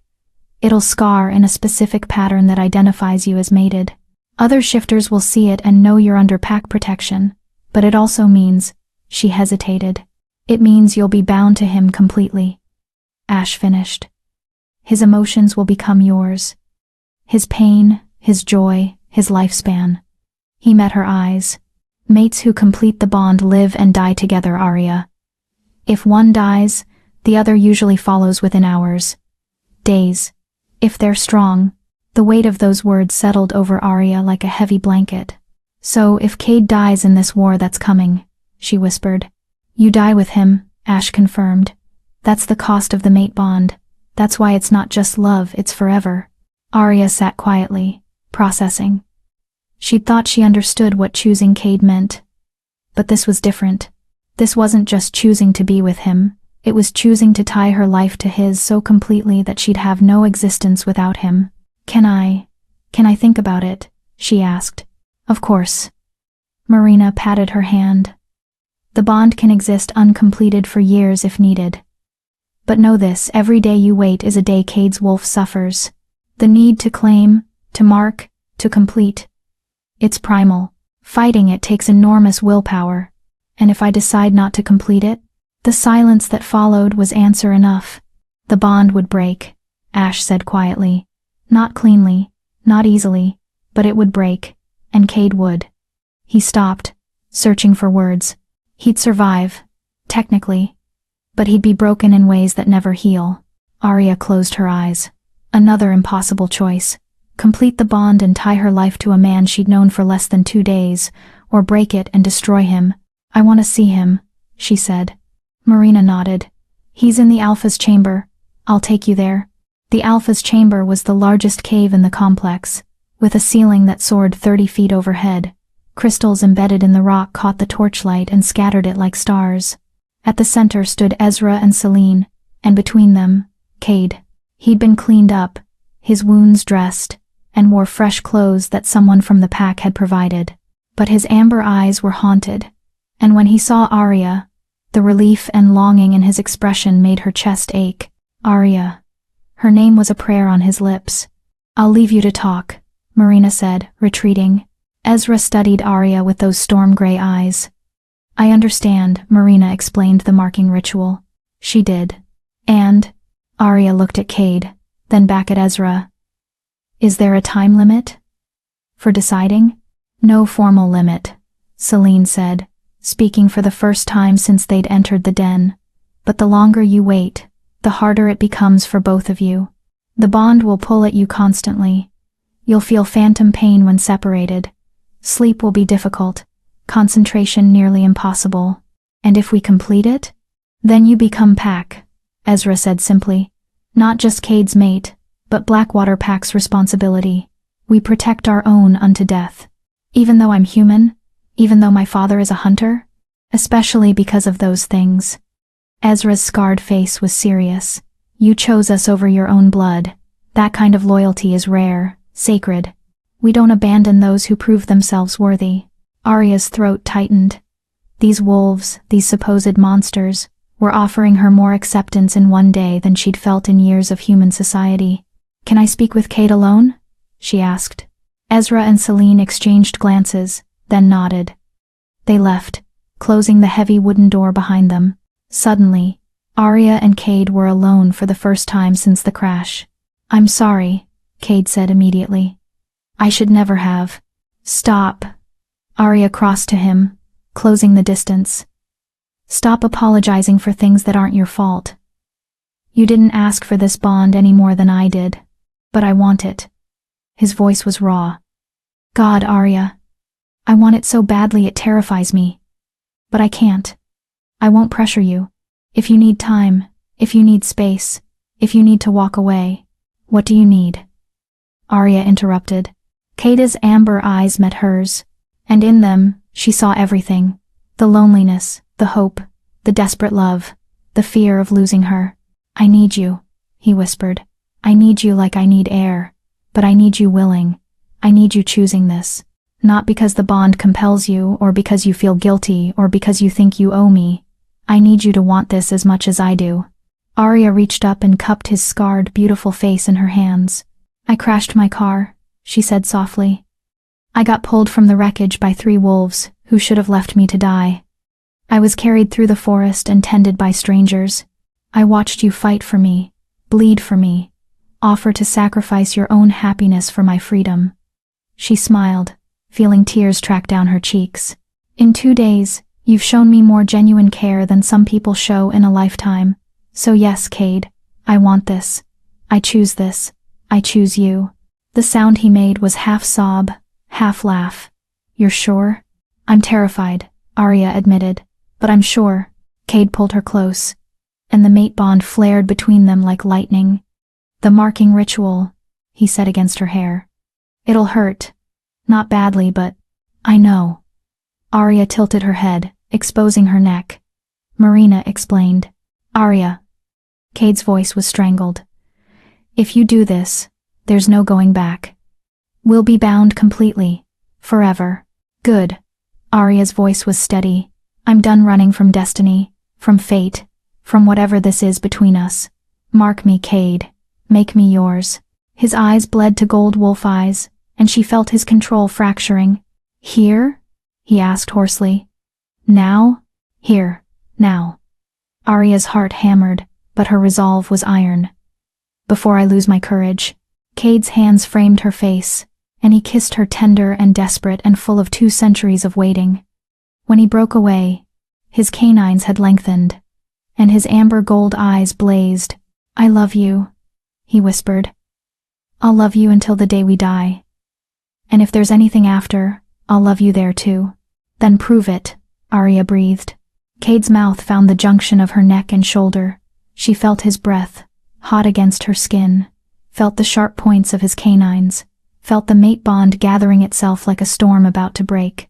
Then he bit down. Pain lanced through her sharp and bright and right. The mate bond exploded outward, no longer a tentative connection but a roaring flood of sensation. She felt Cade's love, his relief, his fierce protectiveness, felt his wolf's triumphant howl, felt every emotion he'd been holding back crash over her in waves. And she felt herself changing. Not physically, she was still human, but something fundamental shifted inside her. She could feel Cade now, not just emotionally but physically, could sense his heartbeat as clearly as her own, could feel the pack bonds spreading out from Ezra and Selene like a web, and her own thread connecting to them through Cade. She was pack now. Truly, completely pack. When Cade released her, blood stained his lips. The bite mark on her shoulder was already healing, but Arya knew it would scar.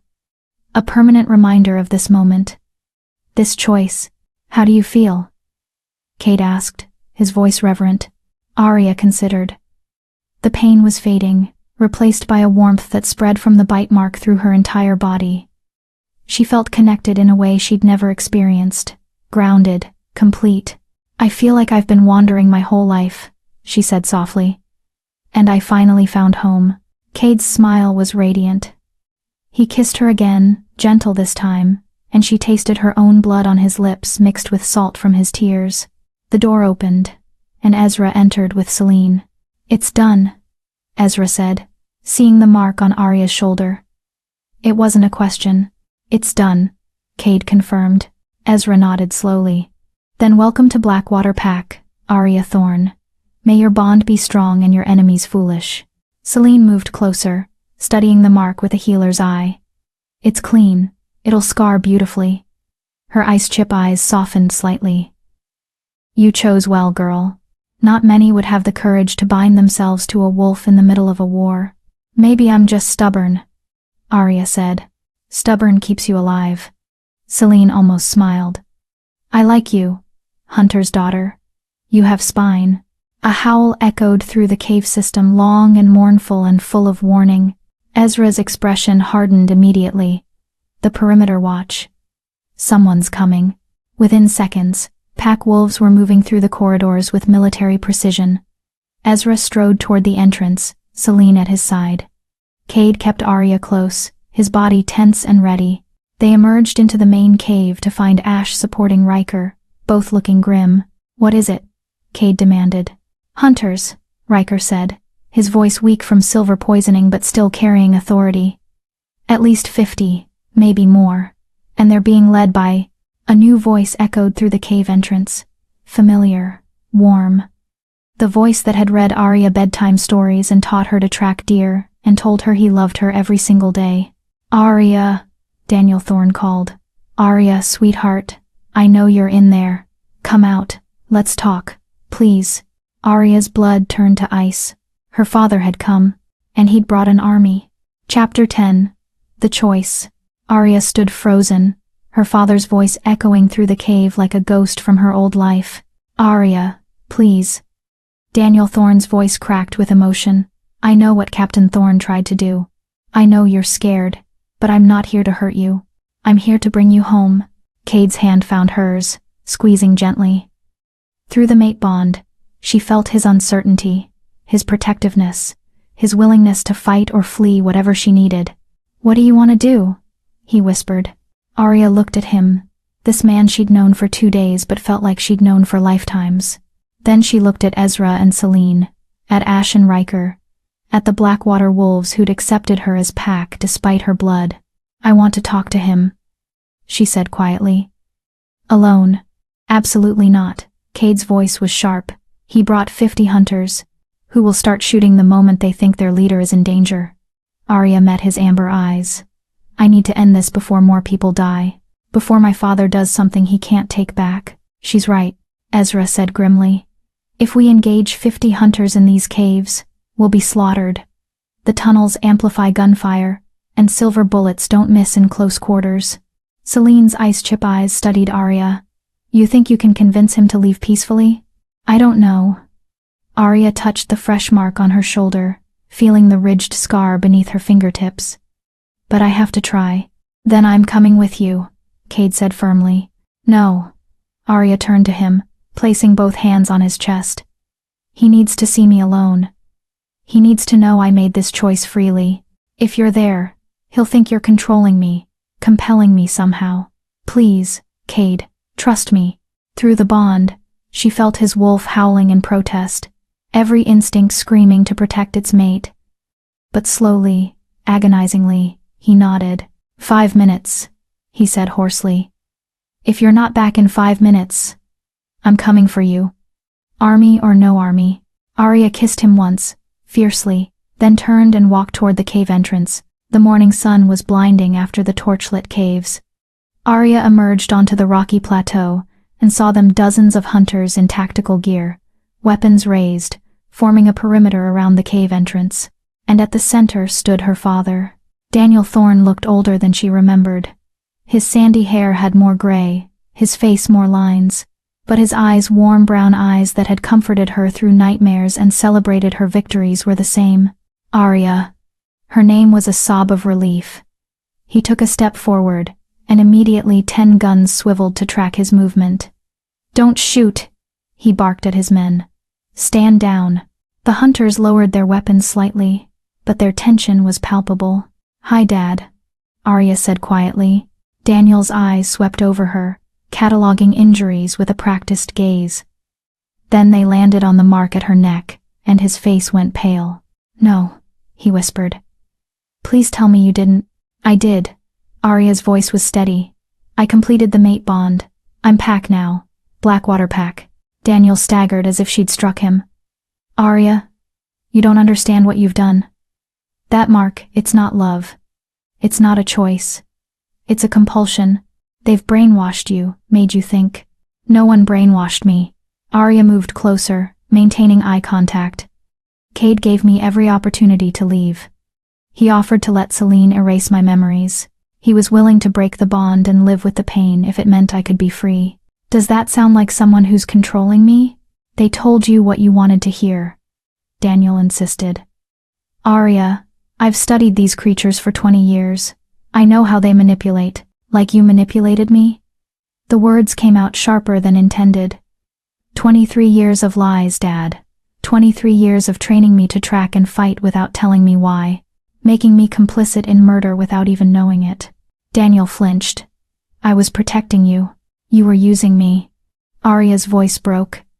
"Every camping trip, every survival lesson, every time you taught me to read tracks or identify weak points, you were grooming me to be a hunter, to hate the same things you hate, to kill without question.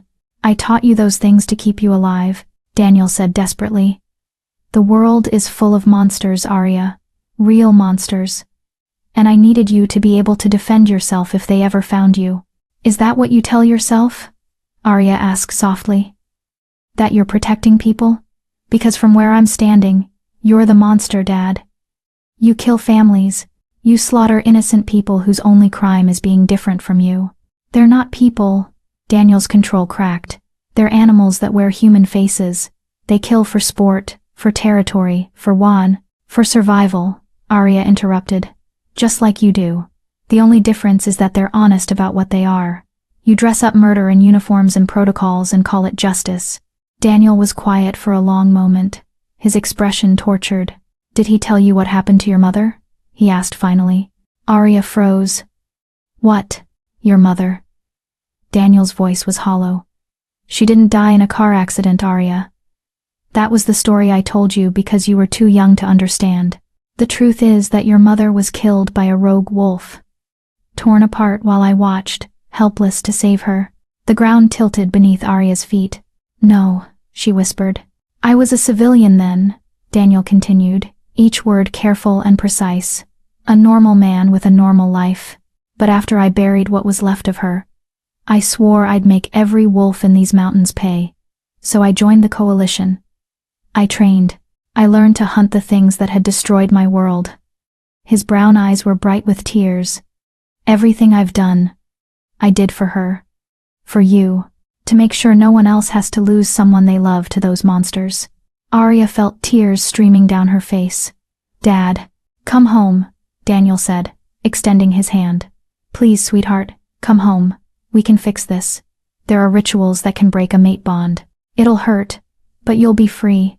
You can have your life back. For a heartbeat, Arya wavered. This was her father. The man who'd raised her, protected her, loved her through every scraped knee and broken heart. How could she choose strangers' wolves over him? Then the mate bond pulsed, warm and steady. She felt Cade's love, his faith in her, his certainty that whatever she chose would be right. She felt the pack connections spreading out like roots, grounding her, supporting her. She thought about Cade fighting for her despite his wounds. Riker drawing hunters away knowing he'd be caught. Ash taking a bullet meant for her. Selene offering to sacrifice herself for strangers. And she thought about Captain Thorne's casual cruelty. About Damien's betrayal and death. About her father's army surrounding the cave. Ready to slaughter everyone inside because they were different. I'm sorry about Mom, Arya said quietly. I'm sorry you lost her. I'm sorry you've been living with that pain for 23 years. She lowered her hand, leaving his extended one empty. But I'm not coming home. Daniel's face crumpled. Arya. The wolves didn't kill Mom, Arya continued. One rogue wolf did. One criminal. That doesn't make them all guilty, any more than one human murderer makes all humans guilty. You taught me that once, remember? When I was 8 and afraid of strangers because a man had tried to grab me at the park. You said I couldn't judge everyone by the actions of one person. That's different. It's not. Arya's voice was firm. You're punishing an entire species for what one wolf did. And in the process, you've become exactly what you claim to hate. A killer without mercy. I have mercy, Daniel said desperately. I'm showing it now by offering you a way out. But if you refuse... He gestured to his men. I have orders. Arya. From the coalition. Every wolf in that cave is marked for death. Including the one who marked you. The threat hung in the air like poison. Then you'll have to kill me too, Arya said calmly. Because I won't let you slaughter my pack. And yes, Dad, they're my pack now. My family. The people I've chosen to stand with. I can't lose you, Daniel whispered. You're all I have left of her. Then don't lose me. Arya moved closer, close enough to touch him. Walk away. Tell the coalition the wolves escaped. Tell them whatever you need to tell them. But let us go. Please. Daniel stared at her, and she saw the war raging behind his brown eyes. Love versus duty. Father versus hunter. The daughter he'd raised versus the monsters he'd sworn to destroy. If I let them go, he said finally, his voice breaking. The coalition will brand me a traitor. They'll hunt me too. Then come with us. The words surprised Arya even as she said them. Not as a hunter. As a father, we can protect you. The pack, I can't. Daniel's voice was hollow. I've killed too many of them, Arya. There's too much blood between us. They'd never accept me, and I couldn't blame them. Then what? Arya asked desperately. We just stand here until someone starts shooting? Daniel looked past her at the cave entrance, where she knew Kade and the others were watching. Then he looked at the mark on her shoulder, permanent, undeniable proof that she'd chosen wolves over her own blood. I have another daughter, he said quietly. In the city, Stephanie. She's yours and your mother's age. Her mother, my second wife, left us years ago, but Stephanie stayed. She doesn't know about the hunting. I kept her safe, like I tried to keep you safe. He met Arya's eyes. If I let you go, I need you to promise me something. What? If anything happens to me, you'll watch over her, protect her from this world, from the Coalition, from rogue wolves, from everything. Promise me, Arya. Arya's throat tightened. I promise. Daniel nodded slowly. Then he turned to his men. Stand down, he ordered. Sir? One of the hunters looked confused. The orders? I said stand down. Daniel's voice carried the weight of 20 years of command. The wolves are gone. Escaped through the back tunnels. We missed them. But sir, we have the cave surrounded. Are you questioning my report, soldier? Daniel's tone went ice cold. Because if you are, we can discuss it with the Coalition Oversight Committee. Along with how you let 50 hunters get outmaneuvered by a handful of wolves. The hunter paled and stepped back. No, sir. You're right. They must have escaped. Daniel turned back to Arya one last time. Go, he said quietly. Before I change my mind. Before my conscience catches up with my heart. Arya wanted to hug him. Wanted to tell him she loved him, wanted to bridge the chasm that had opened between them, but there were too many bodies in that gap, too much blood, too many lies. Thank you, she whispered instead. Don't thank me. Daniel's voice was raw, just be happy, live well, love that wolf of yours with everything you have, because life's too short for regrets, and I have enough for both of us. He gestured to his men, and they began to withdraw, moving back toward the tree line in precise formation. Daniel lingered for just a moment, drinking in the sight of his daughter alive, marked, chosen by wolves.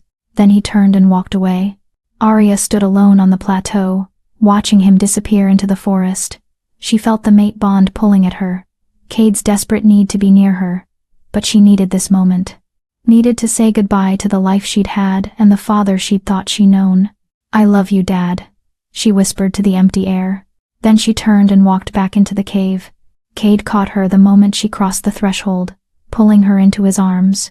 She buried her face in his chest, and let herself cry for her mother, for her father, for the innocent girl she'd been just 3 days ago. It's over, Cade murmured against her hair. You're safe. We're all safe. Ezra approached, Selene at his side. Your father is a remarkable man, he said quietly. Conflicted, broken, but remarkable. Few hunters would make the choice he just made. Will he be okay? Arya asked. I don't know. Ezra's scarred face was somber. But he gave you something precious, a chance. Don't waste it. Arya nodded, wiping her tears. Around her, the Blackwater pack was gathering Ash and Riker, Marina and the other healers, warriors and elders and young pups who watched her with curious eyes. These were her people now. Her family. Selene stepped forward. The pack accepts you, Arya Thorne. Not just as Cade's mate, but as one of us. You've proven your loyalty, your courage, and your strength. Welcome home. The pack howled a sound that started low and built to a crescendo that shook the cave walls.